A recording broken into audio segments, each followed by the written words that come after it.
Hello guys, welcome to my channel point of classes. जैसे कि आप सभी को बताइए कि हम आपके लिए कुछ ना कुछ मैटर प्रोवाइड कराते रहते हैं पॉलिटिकल साइंस का। तो आज हम पढ़ाने वाले हैं आपको 12वां अनुच्छेद है। सबसे पहले ये मौलिक अधिकार है। तो मौलिक अधिकार अमेरिका के संविधान से लिए गए हैं, भाग 3 में है। ये 12 से लेकर 35 अनुच्छेद है जो ये मौलिक अधिकारों के बीच में है। जो नॉर्मल इन्फॉर्मेशन है मैं आपको बताया था। तो ये जो संविधान का भाग नंबर 3 है, इसे हम भारत का अधिकार पत्र या मैग्ना कार्टा के रूप में भी जानते हैं और इसे मूल अधिकारों का जन्मदाता भी कहा जाता है, भाग 3 को। उसके बाद में है मूल संविधान में 7 मौलिक अधिकार थे, लेकिन 44वें संविधान संशोधन के द्वारा संपत्ति के अधिकार को मौलिक अधिकारों में से हटा दिया गया और उसे 301 के अंतर्गत कानूनी अधिकार के रूप में रख दिया गया है। तो उसके बाद में अब हम पढ़ेंगे अनुच्छेद। तो अनुच्छेद क्या कहते हैं वो देखते हैं।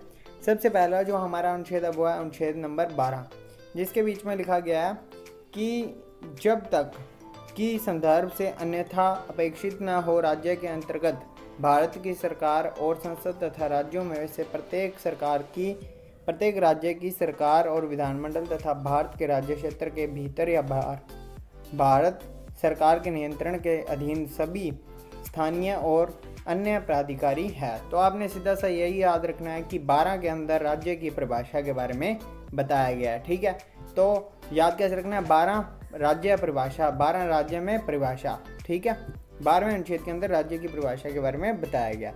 उसके बाद में आता है 13वां अनुच्छेद, जिसके बीच में नॉर्मली हम बात करें तो न्यायिक पुनरावलोकन के बारे में बात की गई है। बाकी इसके पॉइंट्स है जो वो एक बार पढ़ लेते हैं।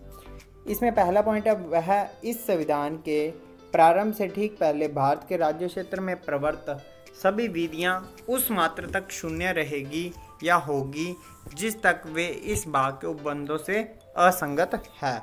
मतलब कि भारत के राज्य क्षेत्र के अंदर जितनी भी विधियां वह वहाँ तक शून्य होगी जब तक कि वो असंगत हैं। उसके बाद में राज्य ऐसी कोई विधि नहीं बनाएगा जो भारत के जो भी अधिकार है उसको छीने। मतलब कि ऐसे कोई भी अधिकार नहीं होने चाहिए जिससे जो भारत के जो मौलिक अधिकार दिए गए हैं उनको ठेस पहुंचे या उनकी अवमानना हो। उसके बाद में तीसरा जो उसके बीच में बताया गया है कि विधि के अंतर्गत भारत के राज्य क्षेत्र में विधि का बल रखने वाला कोई अध्यादेश, आदेश, उपविधि, नियम, विनियम, अधिसूचना, रूढ़ि या प्रथा है उसे अपेक्षित न हो। मतलब कि मौलिक अधिकार हैं या मूल अधिकार हैं वो प्रभावित नहीं होने चाहिए।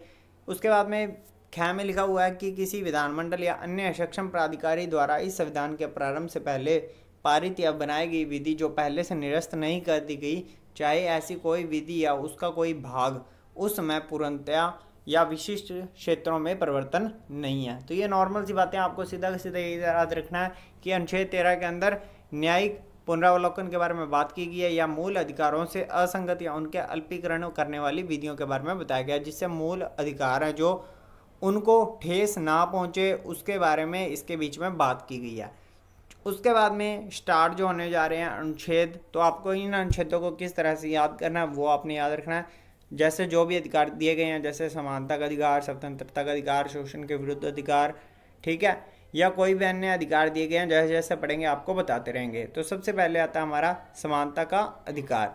तो समानता का अधिकार है वो 14 से लेकर 18 तक है। तो 14वां जो हमारा अनुच्छेद है वो है विधि के समक्ष समानता।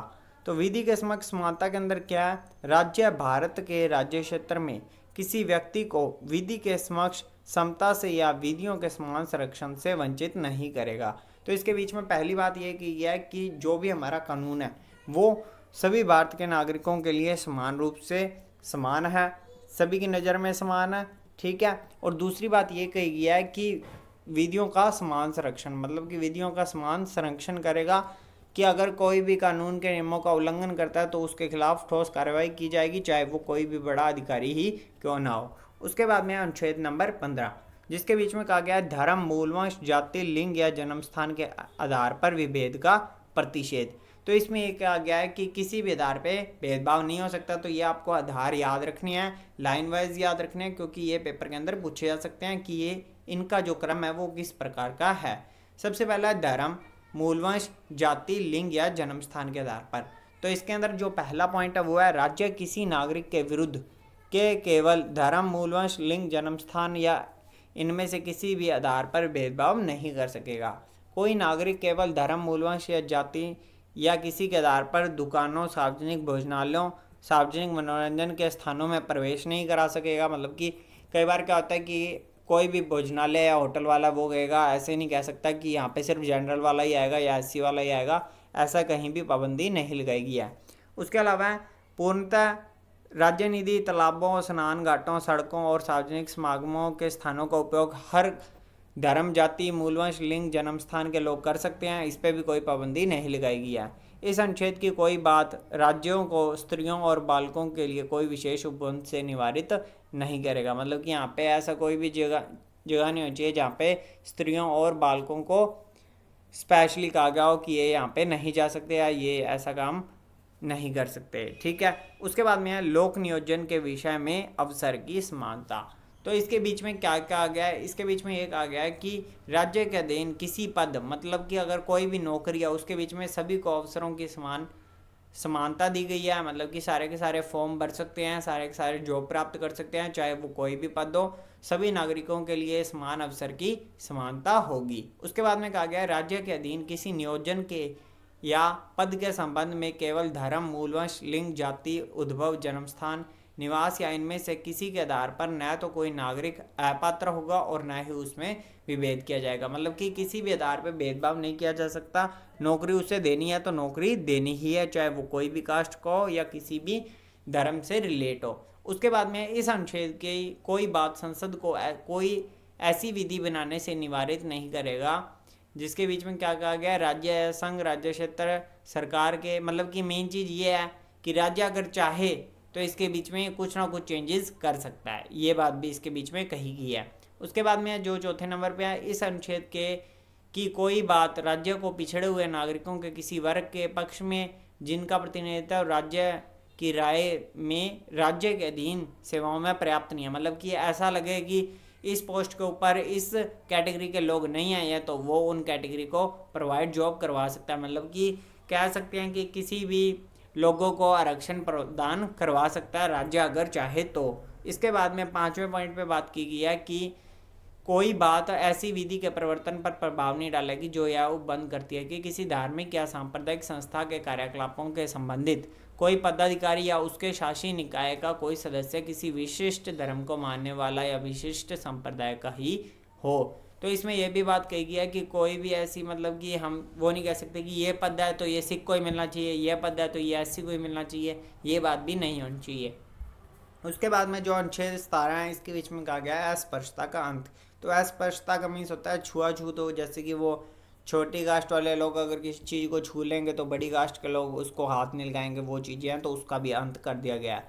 उसके बाद में आता है उपाधियों का अंत। तो उपाधियों के अंत के अंदर क्या कहा गया है, सबसे पहला पॉइंट यह है कि राज्य, सेना या विद्या संबंधी कोई भी सम्मान के सिवाय कोई भी उपाधि प्रदान नहीं कर सकता। मतलब कि अगर आपको डॉक्टरी डिग्री मिलती है या आपको जनरल की, मतलब कि कोई जनरल होते हैं जो सेना के अंदर होते हैं, उसकी कोई भी उपाधि मिलती है वो तो आप ले सकते हैं, इसके अलावा कोई भी उपाधि आप प्रदान नहीं कर सकते। उसके बाद में कहा गया है भारत का कोई नागरिक किसी विदेशी राज्य से कोई उपाधि स्वीकार नहीं करेगा। तो ये भी नॉर्मल सा पॉइंट है। उसके अलावा कोई व्यक्ति जो भारत का नागरिक नहीं है राज्य के अधीन लाभ या विश्वास के किसी पद को धारण करते हुए विदेशी राज्य के, मतलब मेन चीज़ यही बताई गई है कि जो भी अन्य उपाधियाँ वो ग्रहण नहीं कर सकते, ले नहीं सकते हैं, सिर्फ सेना की और विद्या की उपाधि ही मेन है जो कि आपको मिल सकती है। उसके बाद में है स्वतंत्रता का अधिकार। तो स्वतंत्रता के अधिकार के अंदर कितने पॉइंट्स आपको ये भी याद रखने हैं, जैसे कि स्वतंत्रता का अधिकार कहाँ से कहाँ तक है वो भी आपको पता होना चाहिए। जैसे कि हमने समानता का अधिकार पढ़ा तो इसके बीच में 5 अनुच्छेद है, कौन कौन से, 14वां, 15वां, 16वां, 17वां और 18वां। इसी तरह से आपको स्वतंत्रता का अधिकार के अंदर भी याद करने हैं 19वां, 20वां, 21वां और 22वां। टोटल कितने हैं, 4 हैं। तो सबसे पहला देखते हैं 19वां, जिसके बीच में है वाक स्वतंत्रता आदि विषय कुछ अधिकारों का संरक्षण। तो इसके बीच में क्या बताया गया है कि सबसे पहले बोलने की स्वतंत्रता, अभिव्यक्ति करने की स्वतंत्रता, अपने विचारों को प्रकट करने की स्वतंत्रता। उसके अलावा सम्मेलन की स्वतंत्रता, संघ बनाने की स्वतंत्रता, संचरण करने की स्वतंत्रता का मतलब यह है कि आप कहीं भी घूमने फिरने जा सकते हैं। उसके बाद में क्या है, भारत के राज्य क्षेत्र के किसी भी भाग में निवास कर सकते हैं, वहाँ पे बस सकते हैं। उसके अलावा कहीं भी आप व्यापार कर सकते हैं, अपना कारोबार कर सकते हैं। ठीक है, इसके बीच में जो संपत्ति का अधिकार था उसके बारे में आपको बता दिया, उसे यहाँ से हटा दिया गया, जो कि हमारी स्वतंत्रता के अधिकार के अंतर्गत था। उसके बाद में आता है जो 20वां, उसके बीच में 3 बातें कही गई हैं। कौन कौन सी है? पहला कि अगर किसी व्यक्ति ने 2 जुर्म किया तो उसे एक ही जुर्म की सज़ा देनी चाहिए, 2 जुर्मों की सज़ा नहीं दे सकते।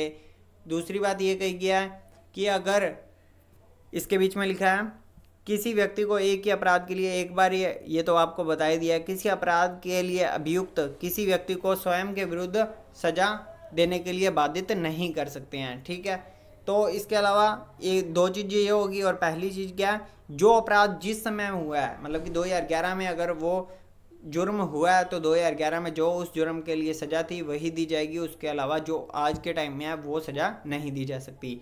उसके बाद में अनुच्छेद नंबर 21, जिसमें कहा गया प्राण व दैहिक स्वतंत्रता का संरक्षण, मतलब कि अपने प्राणों का और अपने रहने का, सोने का, ठीक है, वो मतलब मेन जो प्राण से रिलेटेड है वो हमें भी स्वतंत्रता प्रदान की गई है कि हम अपनी जीवन के लिए कुछ भी कर सकते हैं। ठीक है, जीवन जीने के लिए।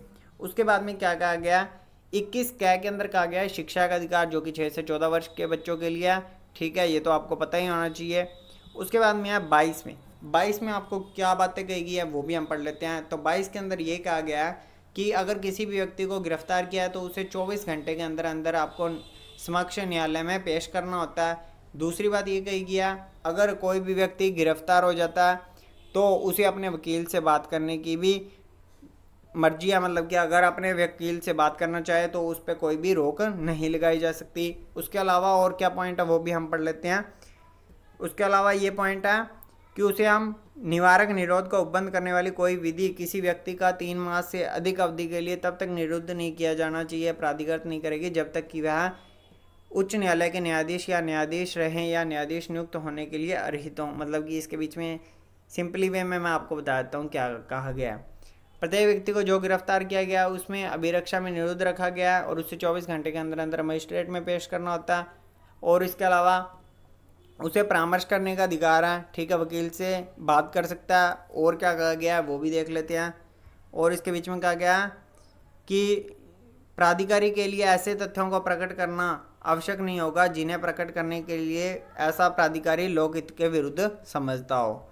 तो इसमें नॉर्मल बातें कही गई है, जो चीज़ मेन है वो आपको बता दी गई है।